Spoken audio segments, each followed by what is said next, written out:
اسرائیل کی بربریت کے خلاف جگتیال میں دھرنا، ظلم کے خلاف اٹھی انسانیت کی آواز۔ السلام علیکم ناظرین، آپ دیکھ رہے ہیں اردو نیوز، جہاں سچ بولنا عبادت ہے اور اردو ہماری پہچان۔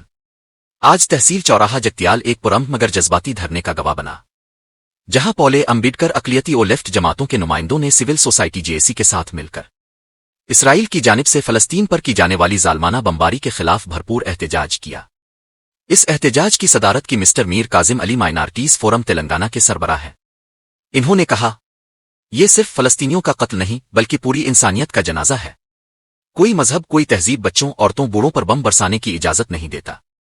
کل فلسطین اور ایران میں جو قیامت ٹوٹی، وہ صرف ایک قوم کا نہیں بلکہ انسانی غیرت کا امتحان تھا۔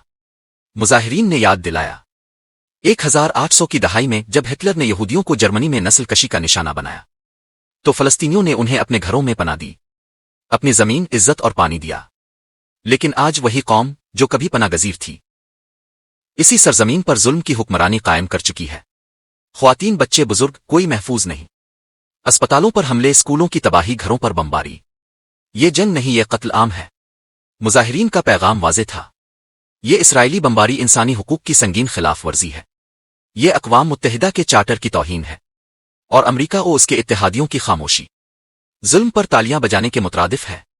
انہوں نے عالمی برادری سے اپیل کی کہ صرف مذمت کافی نہیں، اب وقت ہے عملی قدم اٹھانے کا۔ جو انسانیت کی بات کرے گا وہ آج فلسطین کے ساتھ کھڑا ہوگا۔ ناظرین، یہ ویڈیو صرف ایک خبر نہیں، یہ انسانیت کی پکار ہے۔ اگر آپ سمجھتے ہیں کہ انسانیت سب سے پہلے ہے تو اس ویڈیو کو شیئر کریں اور ظلم کے خلاف اردو کی آواز میں للکار بنے۔ اردو نیوز، جہاں ہر خبر بولتی ہے دل سے۔ چینل کو سبسکرائب کریں اور بیل آئیکن دبائیں تاکہ حق کی آواز اب تک سب سے پہلے پہنچے۔